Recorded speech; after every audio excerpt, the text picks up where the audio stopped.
Hello students, स्वागत है आपका अपना YouTube channel the study hub pro में।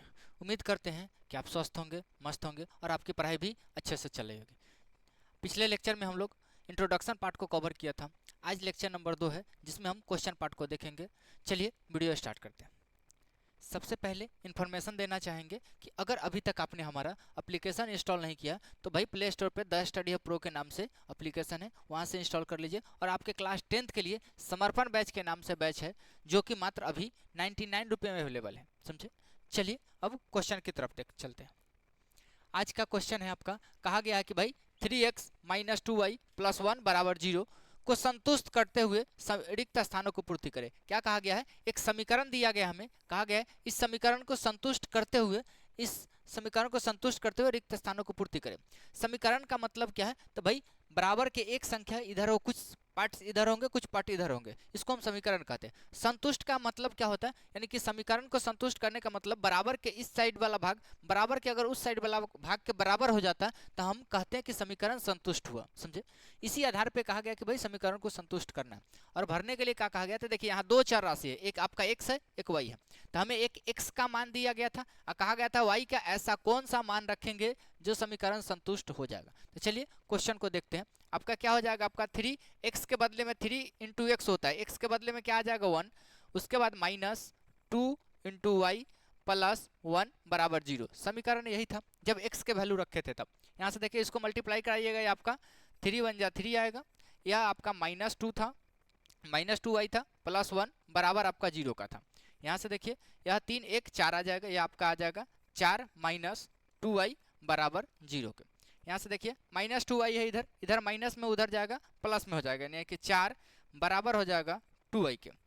यहाँ से समझिए y के साथ यह 2 गुना में इधर आएगा, भाग में हो जाएगा, यानी कि y बराबर आपका आ जाएगा 4/2, जो कट के कितना आ जाएगा 2, यानी कि y का वैल्यू क्या आ जाएगा 2। यह y का वैल्यू आपका यहाँ आ जाएगा 2। यह समीकरण को संतुष्ट किया। अगर चेक करना चाहते हैं, क्रॉस चेकिंग, अगर आप चाहते हैं कि क्रॉस चेक कर सके कि सही है या गलत है, इसके लिए क्या रूल्स है? तो भाई जो आपका x का वैल्यू है और जो y का वैल्यू है इस पूरे समीकरण में रखिए। अगर समीकरण दोनों तरफ बराबर आ जाते हैं समीकरण संतुष्ट होगा। तो चलिए चेक करा देते हैं। x के जगह पे 1 रखेंगे तो यह वैल्यू क्या बनाएगा 3, और y के जगह पे 2 रखेंगे तो यह माइनस 2 दूनी 4 बनाएगा। ये आपका +1 चल रहा था, देखिए 3 1 4 प्लस वाला को जोड़ेंगे तो 3 1 4 होगा, और माइनस में 4 यानी प्लस में 4 माइनस में 4 जो कि बराबर किसके होगा 0 के, यानी कि आपका समीकरण क्या है? संतुष्ट है। उम्मीद करते हैं कि यहाँ तक आपको अच्छे से समझ में आया होगा। चलिए नेक्स्ट पार्ट को देखते हैं। नेक्स्ट पार्ट आपका क्या कहा गया था? कहा गया था जब y बराबर 5 हो तब x के मान निकालना था। तो समीकरण क्या था? 3x माइनस 2y प्लस 1 बराबर 0, यानी यहाँ y का मान दिया गया तो y के बदले में रखेंगे तो यहाँ क्या आ जाएगा आपका? तो 3x माइनस 2 गुने y के मान कितना आ जाएगा 5 प्लस 1 बराबर आपका 0 का हो जाएगा। यहाँ से देखिए ये आपका 3x है, इसको मल्टीप्लाई कराइए तो 5 दूना के 10 हो जाएगा, यानी कि -10। यह आपका +1 चल रहा था, बराबर 0 का हो जाएगा। यहाँ से देखिए यह 3x है, यह देखिए 10 में से 1 घटेगा, एक प्लस में एक माइनस में घटता है, तो 10 में से 1 घटेगा, माइनस में 9 देगा, क्या देगा -9 बराबर 0। यहाँ देखिए ये आपका 3x यह बराबर को उस साइड जाएगा, प्लस में 9 हो जाएगा। अब इसको हम आगे देखेंगे, यह मल्टीप्लाई में था, इधर आएगा डिवाइड में हो जाएगा, यानी कि x बराबर हो जाएगा 9/3, 9/3 कट के कितना आ जाएगा 3। यह आपका समीकरण को संतुष्ट करता है, इसलिए आपका x का मान कितना आ जाएगा 3, यहाँ रख देंगे, यह x का मान क्या आ जाएगा 3। उम्मीद करते हैं यहाँ तक आपको अच्छे से समझ में आया होगा। चलिए नेक्स्ट क्वेश्चन देखते हैं। नेक्स्ट क्वेश्चन कहा गया है निम्नांकित में सही गलत कथनों को पहचानें। क्या कहा गया है कि भाई नीचे जो क्वेश्चन दिया गया है इस क्वेश्चन में कौन सा कथन सही है और कौन सा कथन गलत है, इसको पहचानना। चलिए देखते हैं। कहा गया था समीकरण इतना का एक हल 3 x बराबर 3 y बराबर 4 है। तो अगर यह कथन सही होगा तो x और y के वैल्यू रखने पे समीकरण को संतुष्ट करेगा, तो हम कहेंगे यह कथन सही है। अगर संतुष्ट नहीं करता है तो यह कथन गलत माना जाएगा। चलिए x के बदले में क्या रखने के लिए कहा है 3, तो 5 गुने क्या आ जाएगा 3 माइनस 2 गुने y के बदले में क्या कहा है 4, बराबर इधर दिया है 7 के। इसको सोल्व कीजिए, क्या आ जाएगा? इसको सोल्व करने पर 5 15 5 15 या 75 दिख रहा है, इसको हटा लीजिए, या 5 15 माइनस 4 दूना 8 बराबर 7 के। इसको जब सोल्व कीजिए तो 15 में से 8 गया 7, यानी कि RHS में LHS में 7 है, अब बराबर भी RHS में 7 है। तो कहा गया था कथन सही है या गलत है, तो हम कहेंगे यह कथन क्या है, सही है, समीकरण को संतुष्ट कर रहा है, इसलिए यह क्या हो जाएगा, सही हो जाएगा। चलिए नेक्स्ट क्वेश्चन इसी में कहा गया था कि भाई प्रत्येक समीकरण युग्म दे दिया है, समीकरण ax plus B Y plus C बराबर 0 यानी कि व्यापक रूप में है। दूसरा कहा है dx plus E Y plus F बराबर 0 व्यापक रूप में है। तो कहा है एक हल होते हैं। तो देखिए यहाँ एक समीकरण यह है, एक समीकरण यह है। जब समीकरणों की संख्या, इंट्रोडक्शन पार्ट अगर आप नहीं देखें तो इंट्रोडक्शन पार्ट को देखिए, वहाँ यह बात समझाया गया था कि अगर दो चर वाले रैखिक समीकरण में समीकरणों की संख्या 2 होगी तो हलों की संख्या 3 प्रकार के हो जाते हैं। एक आपका केवल और केवल एक हल होता है, एक होता है आपका अनगिनत हल, एक होता है कोई हल नहीं। तो देखिए यहाँ क्या कहा है, दो समीकरण सिर्फ दिया गया और कहा गया कि भाई इसका केवल एक हल होगा। तो ऐसा पॉसिबिलिटीज हर केस में नहीं है, किसी किसी केस में है कि केवल और केवल एक हल होंगे, लेकिन कुछ ऐसे भी केस बनते हैं जिसमें अनगिनत हल आते हैं और कुछ ऐसे भी केस बनते हैं जिसमें कोई हल नहीं आते। यानी कि यह स्टेटमेंट क्या हो जाएगा, गलत हो जाएगा। क्या हो जाएगा, गलत हो जाएगा। यह क्या है, यह आपका गलत हो जाएगा। अब यह सही कब होता, तो जब इसमें कहा गया होता कि A1 यानी कि ABCD में है, तो कह सकते A बटा डी बराबर नहीं है किसके, B बटा E के। अगर यह बराबर नहीं है तब हम कह सकते थे कि यह केवल एक हल देगा। क्या देगा, केवल एक हल देगा।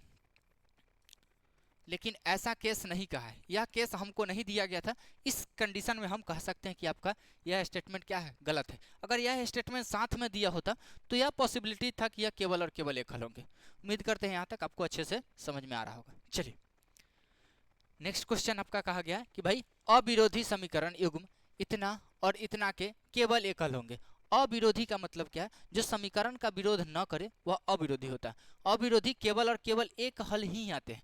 अविरोधी का है कि अविरोधी का मतलब क्या है, तो केवल और केवल एक हल को ही अविरोधी कहते हैं।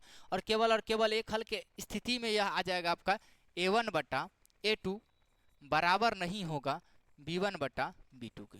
और इसी को हम लोग क्या कहते हैं, इसी को हम लोग कहते हैं केवल एक हल। क्या कहते हैं, केवल एक हल। इसी को हम लोग अविरोधी कहते हैं। क्या कहते हैं, अविरोधी है। इसी को अगर ग्राफ की बात किया जाए, तो अगर आलेख की बात किया जाए, आलेख इसका प्रतिच्छेदी होता है। क्या होता है, प्रतिच्छेदी होता है। अगर आलेख की बात किया जाए तो आलेख प्रतिच्छेदी होता है। तो देखिए यह कहा गया था कि भाई इस कंडीशन में अगर अविरोधी होगा तो समीकरण केवल और केवल एक हल देगा। तो हाँ यह सही है भाई, यह क्या है, सही है। अगर ऐसा होगा तो केवल और केवल एक हल देंगे। चलिए इसी का 4 नंबर क्वेश्चन का है, 4 के अतिरिक्त p के सभी मानों के लिए युग्मत समीकरण आपका जो दिया गया है, या दो समीकरण दिया गया है, कहा गया कि भाई अद्वितीय हल होंगे।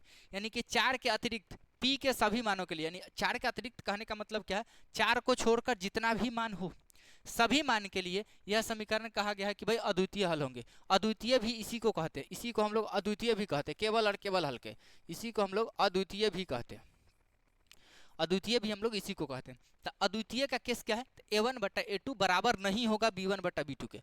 अगर ऐसे केस में 4 आता होगा तो देखेंगे, A1 बटा A2 निकालिए तो A1 कितना है, 4 बटा A2 कितना है, तो 2, 4 बटा 2 बराबर नहीं होना चाहिए B1 बटा B2 के। तो B1 कितना है P, B2 कितना है, तो 2।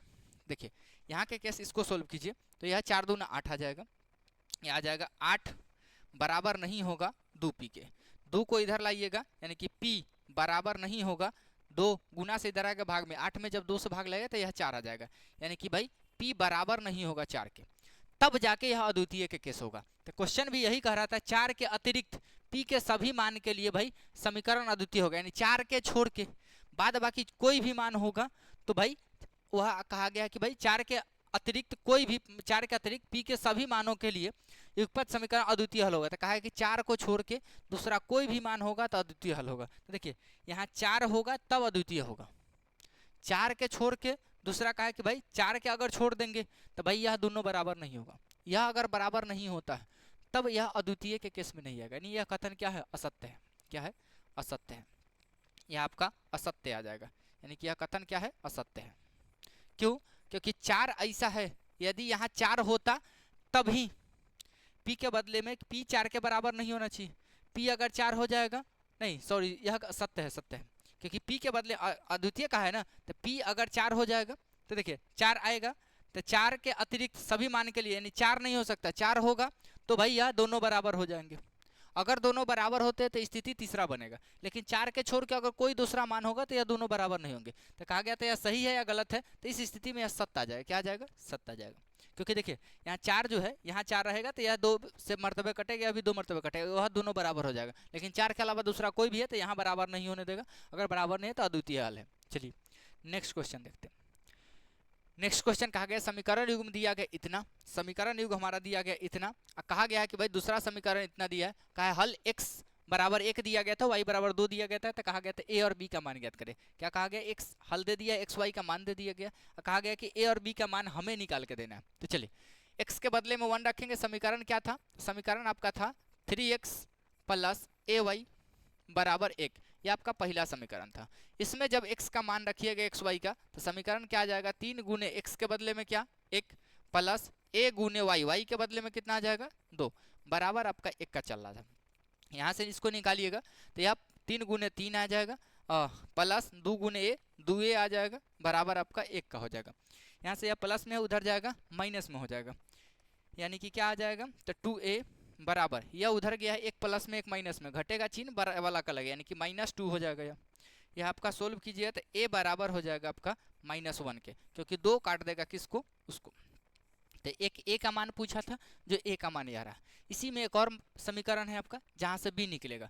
अब दूसरा समीकरण आपका क्या दिया गया था? तो दूसरा समीकरण है bx माइनस 2y बराबर 3, यह समीकरण नंबर 2 है। इसमें भी x, और अगर यह इसी का हल है तो यह एक्स वाई इसको संतुष्ट करेगा। तो देखिए इसमें x के मान रखेंगे तो b गुने x के बदले में क्या आ जाएगा 1 माइनस 2 गुने y के बदले में क्या आ जाएगा 2 बराबर आपका 3 का चल रहा था। इसको जब सोल्व कीजिए तो भाई b आ जाएगा -2 दूनी 4 आ जाएगा बराबर आपका 3 क्या आ जाएगा, या माइनस में उधर जाएगा प्लस में हो जाएगा, यानी कि b बराबर क्या हो जाएगा? तो b बराबर हो जाएगा 4 3 7 के। तो यह आपका b का मान रहा। हमें कहा गया था a और b का मान ज्ञात करें, तो a और b का मान, a का मान -1 है, b का मान कितना है? 7 है। यहाँ तक कोई समस्या नहीं होनी चाहिए। चलिए नेक्स्ट क्वेश्चन कहा गया समीकरण दिया गया है, कहा है कितने हल होंगे। देखिए समीकरण दे दिया गया है, कहा गया है कि कितने हल होंगे। तो इस बात को ध्यान रखिए, यहाँ दिया गया यह क्वेश्चन बोर्ड एग्जाम में आपका ऑब्जेक्टिव में पूछा जाता है। क्या किया जाता है? तो इसी प्रकार से एक समीकरण दे दिया जाएगा और कहा जाएगा कि भाई इसमें से कौन सा हल होगा, और ऑप्शन में लगा दिया जाएगा इस प्रकार से कि भाई कितना हल होंगे। तो कहेगा 1, बी में कहेगा 2, मान लीजिए 2 तो होगा नहीं लेकिन 2, सी कह देगा आपका कि भाई कोई हल नहीं, कोई हल नहीं। साथ में यह डी कहेगा अनगिनत हल। क्या कहेगा? अनगिनत हल। तो देखिए कहानी क्या चल रहा है, इस बात को ध्यान रखिए। थ्योरी में ही कहा जाता है कि अगर 2 चर वाले रैखिक समीकरण में समीकरणों की संख्या यदि 1 होगी तो हलों की संख्या अनगिनत होती है। क्या होती है? अनगिनत होती है, जिसके आधार पे आपका ऑप्शन नंबर डी सही हो जाएगा। और कैसे होती है से बात समझिए। क्या कहा गया है कि आपसे समीकरण दिया गया और पूछा गया है कि भाई कितना हल होंगे। तो यहाँ से देखिए 2, अभी तक जो पीछे कुछ क्वेश्चन हम देखे हैं, पीछे वाले क्वेश्चन में 2 समीकरण था। तो जब समीकरणों की संख्या 2 होगी तो हलों की संख्या केवल 1 हल भी हो सकती है, अनगिनत भी हो सकती है, कोई हल भी नहीं हो सकती।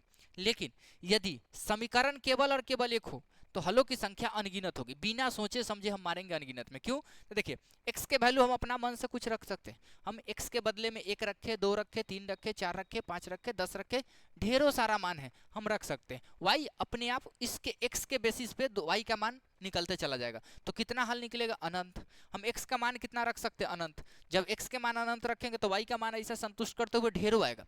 एग्जाम्पल के तौर पे आप चेक कर सकते हैं, एग्जाम्पल के तौर पे यहाँ से आप चेक कर सकते हैं। देखिए x के मान जब हम x बराबर 1 रखे, क्या रखे? जब x बराबर 1 रखे तो y बराबर क्या आ जाएगा? तो भाई यहाँ देखिए 1 प्लस y बराबर 6 था, इसको उधर ले जाइए तो y बराबर 5 आ जाएगा। एक हल तो आपका यह रहा। दूसरा हल, जब हम x बराबर 2 रखेंगे, क्या रखेंगे? x बराबर 2, तो y बराबर आपका क्या आ जाएगा? तो इसको उठा के उधर ले जाइए। देखिए इसको उठा के उधर ले जाइए, समीकरण को मूल रूप ही बना देते हैं y के रूप में। देखिए अगर y इधर रखे तो y बराबर उधर हो जाएगा 6 - x के, यह आपका मान लीजिए समीकरण, इस समीकरण को उतना लिख सकते हैं। अब y के मान डायरेक्ट निकालते रहे, देखिए y के x के बदले में जब 2 रखेंगे तो 6 में से 2 गया, ये आपका 4 हो जाएगा।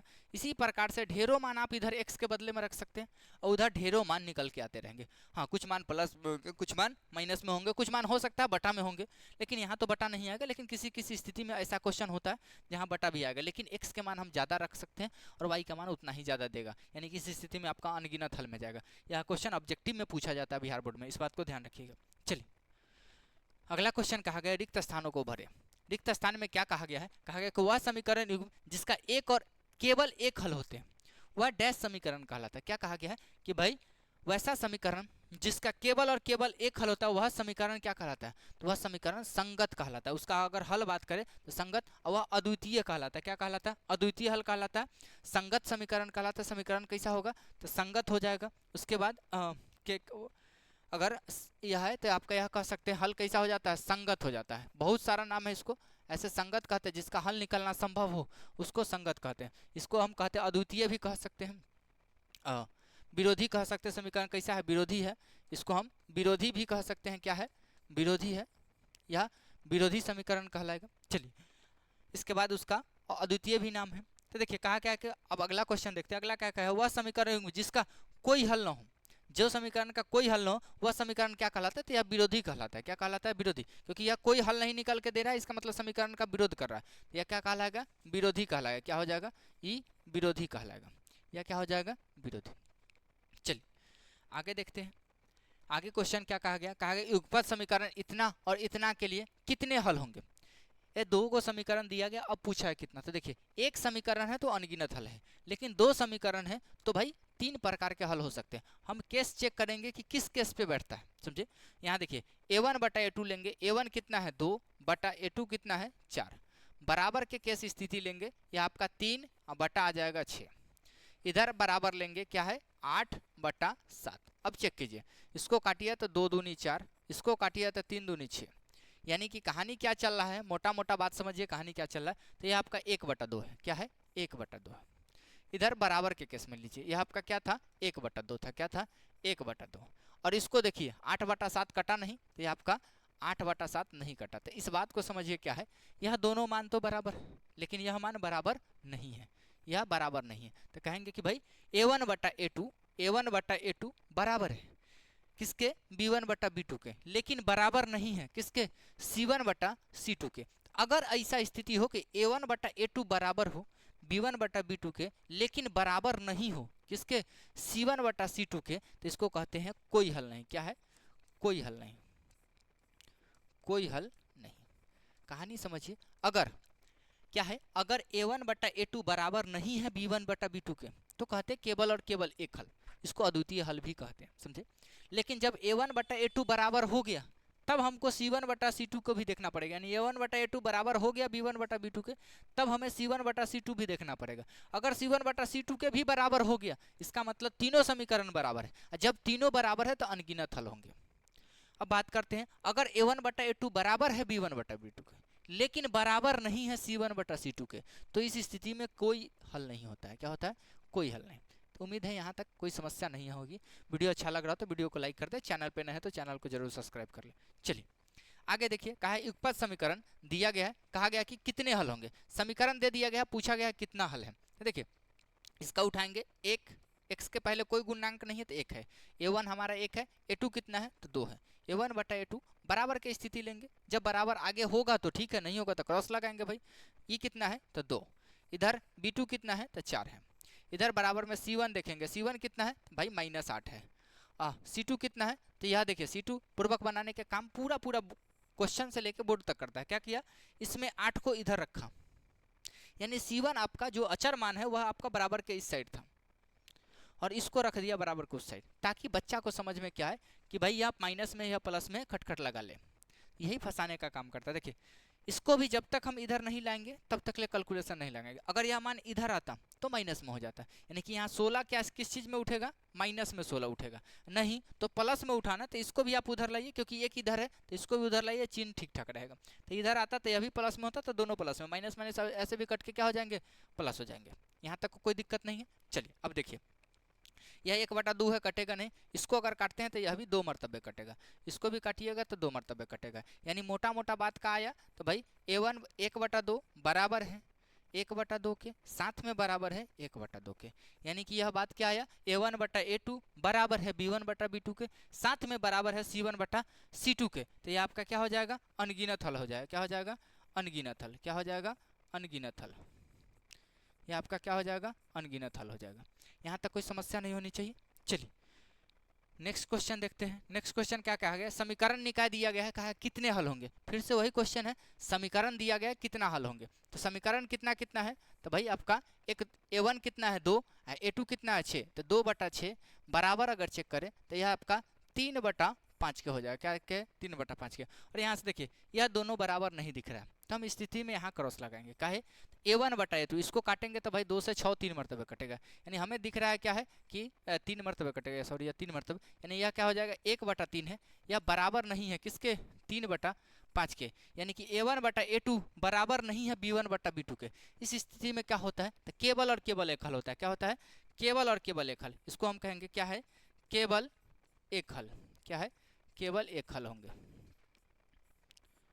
यही आपका आंसर आ जाएगा। यहाँ तक कोई समस्या नहीं होनी चाहिए। चलिए नेक्स्ट क्वेश्चन देखते हैं। नेक्स्ट क्वेश्चन कहा गया था कि भाई यदि युग्म समीकरण युग्म दिया गया इतना और इतना, कहा है कि इसके लिए A1/A2 बराबर नहीं है B1/B2 के, तो इन समीकरणों के कितने हल होंगे। तो यह कहा गया कि भाई यह आपका व्यापक रूप दिया गया, कहा कि यदि A1/A2 बराबर नहीं है B1/B2 के, तो इस केस में कितने हल होंगे। तो भाई A1/A2 बराबर नहीं है B1/B2 के, तो इस स्थिति में केवल और केवल एक हल होते हैं। क्या होते हैं, केवल एक हल होते हैं। क्या होते हैं, केवल एक हल, केवल एक हल होंगे।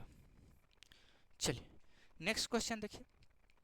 नेक्स्ट क्वेश्चन कहा गया कि बताएं निम्नलिखित युगपत समीकरण अविरोधी, विरोधी या आश्रित है।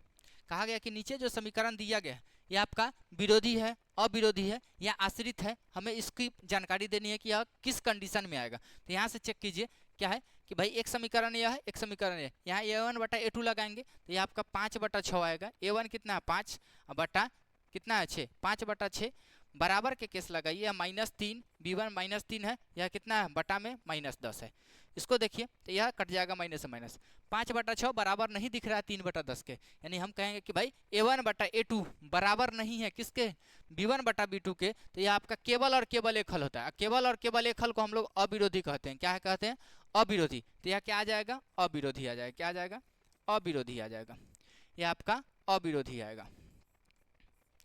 चलिए दूसरा क्वेश्चन दिया गया था आपका समीकरण इतना है, कहा गया कि इसका मान देखने के लिए तो ये आपका यह A1 कितना है 2 बटा में आ जाएगा 4 बराबर के स्थिति लगाइए आपका -3 बटा आपका -6। देखिए यह भी 2/4 कट के 1/2 गए, यह भी कट के 1/2, यानी यह 2 बराबर है। तो तीसरा स्थिति भी चेक करेंगे।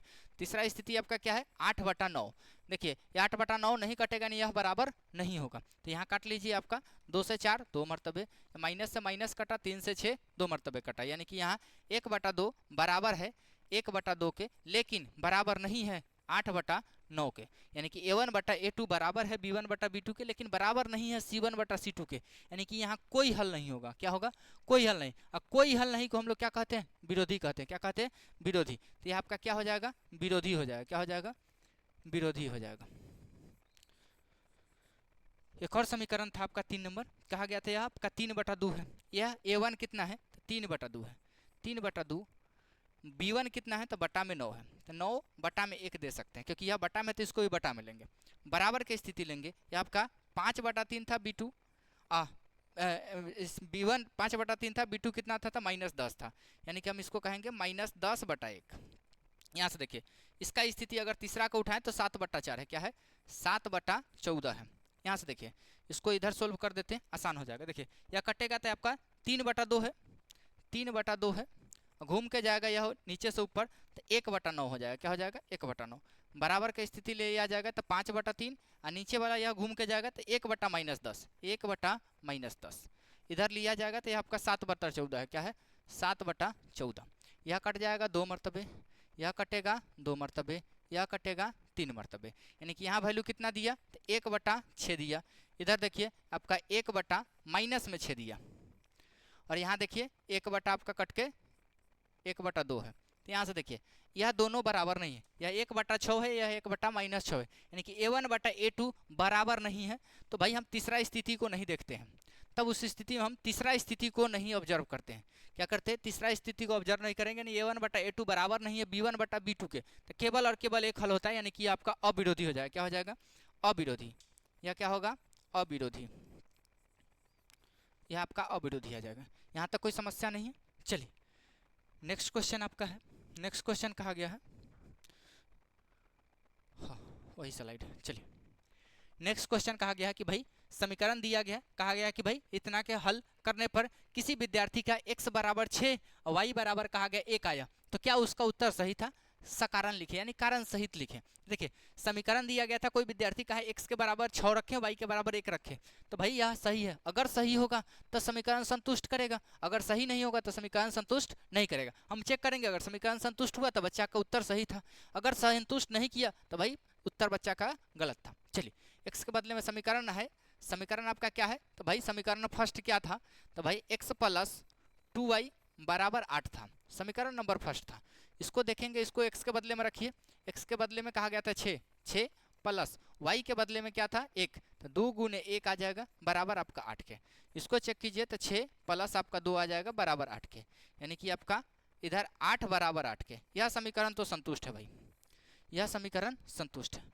अब बात करते हैं दूसरा समीकरण का। दूसरा समीकरण क्या है, तो 4y - 3y बराबर 11 के। x के बदले में रखिए तो 4 × आपका 6 आ जाएगा, माइनस 3 × y के बदले में 1 आ जाएगा बराबर 11 के। यहाँ इसको सोल्व किया तो 6 चौक 24 - 3 बराबर 1 के, यानी कि आपका इसको सोल्व किया तो 24 में से 3 गया 21 बराबर 1 के, यानी कि यह बराबर नहीं, यानी कि यह समीकरण संतुष्ट नहीं है भाई। क्या है, संतुष्ट नहीं है। तो भाई विद्यार्थी का उत्तर गलत है। क्या है, विद्यार्थी का उत्तर गलत है। तो कहेंगे कारण सहित लिखना था, तो कहेंगे विद्यार्थी द्वारा दिए गए हल समुच्चय, दिए गए हल समुच्चय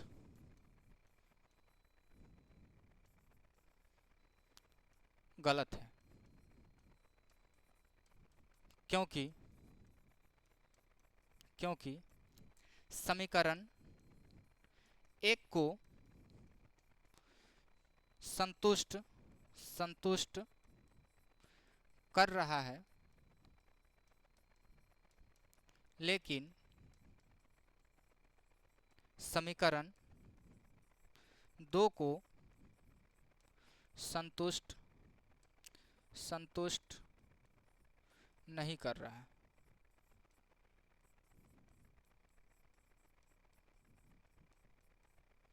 देखिए कहा गया था कि भाई कारण सहित लिखना है, तो देखिए कारण क्या है कि भाई समीकरण 1 को संतुष्ट किया लेकिन समीकरण 2 को संतुष्ट नहीं किया। हल समुच्चय किसको कहते हैं, तो भाई दिए गए दोनों समीकरण को अगर x और y का मान संतुष्ट करता है तभी हल कहेंगे, समझे।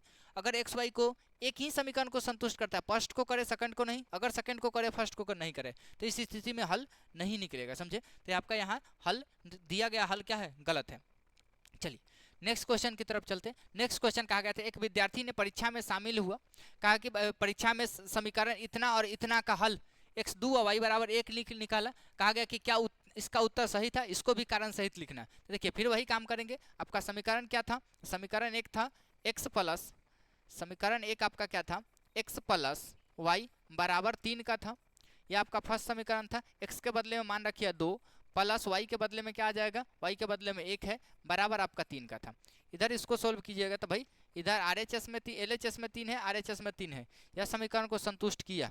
अब समीकरण सेकंड से चलेंगे, किससे चलेंगे, समीकरण सेकंड से। समीकरण सेकंड क्या था, तो 2x - 3y बराबर 1 के। यहाँ रखेंगे x के बदले में 2, तो 2 × 2 - 3 × y के बदले में क्या है 1 है बराबर 1 के। यहाँ इसको सोल्व कीजिए तो भाई 2 दूनी 4, 2 दूनी क्या है 4, -3 एकम 3 बराबर 1 के। यहाँ देखिए LHS आपका 1 है बराबर RHS 1 है। तो कहा गया कि भाई यह समीकरण संतुष्ट किया, तो कहा गया कि भाई उत्तर सही है। तो कहिए कि भाई विद्यार्थी द्वारा दिए गए उत्तर संतुष्ट है। क्या है, विद्यार्थी द्वारा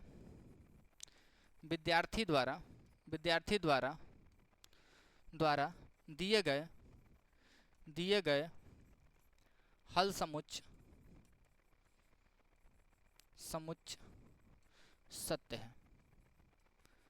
विद्यार्थी द्वारा जो हल समुच्चय दिया गया है या क्या है, सत्य है। चलिए नेक्स्ट क्वेश्चन देखते हैं। नेक्स्ट क्वेश्चन कहा गया कि भाई दो चरों में समीकरण दिया गया, संतुष्ट करने वाली मानों को युग्म के भुज या कोटि सारणी में दिए गए हैं। कहा गया भुज या कोटि दिए गए, कहा गया रिक्त भुज या कोटि को भरकर निकाली। एक्स को भुज कहते, वाई को कोटि कहते। कहा गया कि भाई समीकरण दिया गया है, एक समीकरण यहाँ था, समीकरण में एक्स और वाई का मान दिया गया, जहाँ जहाँ एक्स और वाई का मान नहीं है उसको निकालना है। देखिए समीकरण में यहाँ समझिए समीकरण क्या था, एक्स के बदले में कहा गया पहला इस स्थिति में देखिएगा, तो जब एक्स बराबर 3 है, क्या है एक्स बराबर 3 है, तो वाई हमें निकालना था। तो समीकरण से वहाँ से वाई निकालिए, तो समीकरण क्या आ जाएगा, 3 एक्स के बदले में 3 आएगा, तो 3 × 3 माइनस 2y बराबर आपका 9 आ जाएगा। यहाँ से सोल्व कीजिएगा तो क्या आ जाएगा, 3 3 या 9 माइनस 2y बराबर 9 के। यहाँ से देखिए जब इसको सोल्व कीजिएगा तो भाई माइनस में 9 है, उधर प्लस में उधर है 9 जाएगा, माइनस में वह 0 हो जाएगा, यानी कि माइनस 2y बराबर 0 के हो जाएगा। यहाँ से जब y निकालिएगा तो y बराबर आपका 0 हो जाएगा, क्या हो जाएगा 0, यानी कि यदि गुना में उधर जाएगा भाग में 0 भागा कुछ भी 0, यानी कि y का मान कितना आ जाएगा 0, तो यहाँ y क्या आ जाएगा 0। अब दूसरा क्वेश्चन है आपका, दूसरा क्वेश्चन कहा गया जब आपका दिया गया है x बराबर -1, क्या है x बराबर -1 रखेंगे तो क्या आ जाएगा, x के बदले में -1, तो समीकरण क्या है 3 × -1 माइनस 2y बराबर 9 के। यहाँ से इसको सोल्व कीजिए तो -3 आएगा, -3 माइनस 2y बराबर 9 के। जब इसको सोल्व कीजिए तो भाई माइनस में उधर जाएगा प्लस में हो जाएगा, यानी कि -2y बराबर 9 3 12 के। इसको गुना में उधर ले जाइए भाग में होगा, यानी कि y बराबर क्या हो जाएगा, तो भाई -6 के आ जाएगा, क्या आ जाएगा -6 के, यानी y के बदले में क्या आ जाएगा -6। यहाँ तक कोई दिक्कत नहीं। अब कहा गया y बराबर 3 है, जब y बराबर 3 हो, कहा गया जब y बराबर 3 है, यहाँ क्या दिया है y बराबर 3 दिया, तब हमें पूछा इस स्थिति में x के मान। समीकरण क्या था, तो 3x माइनस 2y, तो 2 गुने y के बदले में कितना आ जाएगा 3, उसके बाद बराबर आपका 9 का था। जब इसको सोल्व कीजिएगा तो इसको सोल्व कीजिए, इधर क्या है तो यह आपका 3x है और 3x है या 3x है, इसको सोल्व कीजिए तो -6 हो जाएगा बराबर 9 के। इसको ले जाइए -6 उधर जाएगा प्लस में हो जाता है, 9 6 15, 3x बराबर आपका 15 का हो जाएगा, यानी x बराबर 5 का हो जाएगा। x क्या हो जाएगा 5 के, यानी कि x के मान क्या आ जाएगा 5 आ जाएगा। चलिए अब कहा गया जब y के मान 0 हो जाए, क्या हो जाए, जब y बराबर 0, जब y बराबर 0 हो तो x का मान पूछा है, तो इस स्थिति में क्या हो जाएगा 3x माइनस 2 y के बदले में 0 बराबर 9 का था। चलिए यह 0 है, उधर जाएगा कोई फर्क नहीं पड़ेगा, यानी कि 3x या पूरा टर्म 0 हो जाएगा, तो भाई घटेगा नहीं, उधर मान कितना आ जाएगा 9 के, यानी कि x बराबर क्या आ जाएगा 3 के, क्या आ जाएगा 3 के, यानी x के मान यहाँ क्या आ जाएगा 3 के। भाई यहाँ तक उम्मीद है कि आपको कोई समस्या नहीं आ रही होगी। चलिए नेक्स्ट क्वेश्चन को देखते हैं। नेक्स्ट क्वेश्चन कहा गया घातीय समीकरण दिया गया है, कहा है संतुष्ट करने वाली मान युग्म के भुज या कोटि सारणी में दिए गए हैं, रिक्त भुज और कोटि को दिए। समीकरण दिया गया है घातीय, कहा गया कि भाई भुज और कोटि दिया गया, आपको जो भुज कोटि नहीं मालूम है उसको ज्ञात करें। समीकरण देखिए जब x बराबर 0 होगा, जब x बराबर 0 हो तो पूछा था, तो इस स्थिति में समीकरण क्या था, 2x के बदले में 0 आएगा प्लस 5y माइनस 7 बराबर 0 के। यहाँ से निकालिएगा तो देखिए यह टर्म पूरा 0 हुआ या माइनस में उधर जाएगा प्लस में हो जाएगा, यानी कि 5y बराबर हो जाएगा 7 के, यानी कि y बराबर हो जाएगा 7/5 के, क्या हो जाएगा 7/5 के, यानी कि y का मान क्या आ जाएगा तो 7/5 आ जाएगा, क्या आ जाएगा 7/5। देखिए अब कहा गया है जब y बराबर 0 हो, क्या हो, जब y बराबर 0 हो, जब y बराबर 0 हो तो समीकरण क्या बनेगा 2x प्लस 5 गुने y के बदले में 0 माइनस 7 बराबर 0 के। यहाँ से देखिए यह टर्म पूरा 0 हो जाएगा, यानी कि 2x माइनस इधर माइनस में 7 उधर जाएगा प्लस में हो जाएगा, यानी कि 7, यानी कि x बराबर हो जाएगा 7/2 के। x के मान क्या आ जाएगा 7/2, तो यहाँ क्या आ जाएगा 7/2, क्या हो जाएगा 7/2। चलिए अब कहा गया x बराबर 1, यानी कि जब x बराबर आपका 1 के, जब x के मान 1 होगा तो समीकरण क्या आ जाएगा 2 गुने x के बदले में 1 प्लस 5y माइनस 7 बराबर 0 के। यहाँ से देखिए अब 2 प्लस में है और यह मान माइनस में है, तो घटेगा तो क्या आ जाएगा, तो भाई 5y, यह मान घट के -5 है, -5 बराबर 0 के। अब माइनस में उधर जाएगा प्लस में हो जाएगा, यानी कि 5y बराबर आपका 5 के हो जाएगा। यहाँ से वैल्यू निकालिएगा तो यहाँ से यहीं लिख लीजिए y बराबर आपका हो जाएगा 1 के, किसके, y बराबर 1 के, 5 गुना में उधर जाएगा भाग में, तो y बराबर क्या आ जाएगा 1, यानी कि यहाँ y भी कितना आ जाएगा 1 ही आ जाएगा। अब कहा गया है जब आपका y बराबर हो -1 के, किसके, -1 के, तो यहाँ क्या आ जाएगा, तो समीकरण क्या था 2x प्लस 5 गुने समीकरण 5 गुने -1 -7 बराबर 0 के, यहाँ रखिएगा क्या आ जाएगा, ये आपका 2x या -5 होगा, -5 या आपका -7 बराबर 0 के। यहाँ देखिए माइनस माइनस जुटेगा, चिन्ह माइनस का रहेगा, तो ये आपका -12 होगा, 7 5 12, माइनस में 12 उधर जाएगा प्लस में 12, यानी कि 2x बराबर 12 हो जाएगा। यह कटेगा, x बराबर 6 के आ जाएगा, क्या आ जाएगा 6 के, यानी x के मान कितना आ जाएगा 6। यहाँ तक कोई समस्या नहीं होनी चाहिए। चलिए नेक्स्ट क्वेश्चन देखते हैं। नेक्स्ट क्वेश्चन क्या है, समीकरण दिया गया, कहा गया कि इतना के प्राकृतिक संख्याओं का समुच्चय हल लिखे, यानी कि हमें यहाँ वैसे हल समुच्चय लिखना जो संख्या प्राकृत होना चाहिए। प्राकृत कहाँ से कहाँ तक होता है, तो भाई 1 से लेकर अनगिनत तक जो भी संख्या है प्राकृत संख्या, लेकिन बटा में नहीं होना चाहिए, माइनस में नहीं होना चाहिए, जीरो नहीं होना चाहिए, यानी कि हमें रिस्ट्रिक्शन है कि भाई कोई भी हल समुच्चय माइनस में नहीं ले सकते, जीरो नहीं ले सकते, समझे, और बटा में आंसर नहीं आ सकता है, इस रिस्ट्रिक्शन के साथ देखना है। समीकरण को एक बार ध्यान से देखिए, क्या है, हमें हल समुच्चय निकालना है, यानी कि x के मान हम कुछ भी रखें y हमको उसी हिसाब से देगा, इस बात को तो समझ रहे हैं। तो देखिए यहाँ x के मान हम इस प्रकार से रखें, जो इधर जाएगा तो यह माइनस में होगा, यह माइनस में होगा, यानी 9 में से हमको, और उसके बाद यहाँ गुना में यह आएगा, भाग में होगा, यही आएगा। यहाँ तक कोई समस्या नहीं होनी चाहिए। देखिए अगर हम इसका पूरा रूप देखें तो क्या आ जाएगा, देखिए पहले तो इसका सोल्व कीजिए, तो भाई 2x बराबर 2y बराबर हो जाएगा 9 - x के। यहाँ से देखिए y बराबर आपका हो जाएगा कितना, 9 - x बटा 2 के। कहानी को पूरा समझिए क्या चल रहा है। देखिए 9 में से क्या घटाया जाए, जो 2 से भाग लग जाए, 2 से भाग कब लगता है, तो संख्या सम होगा तभी 2 से भाग लग पाएगा, नहीं तो नहीं लगेगा। देखिए सम होने के लिए विषम संख्या में से क्या घटेगा जो सम होगा, तो विषम संख्या में से जब हम अगर कोई विषम संख्या को घटाएंगे तभी सम होगा, अगर सम संख्या को घटा देते हैं तो भाई वह संख्या विषम ही रह जाएगा। देखिए 9 में से अगर 2 घटाते हैं 7 हो जाएगा, विषम संख्या, 9 में से 4 घटाएंगे 5 हो जाएगा, विषम संख्या।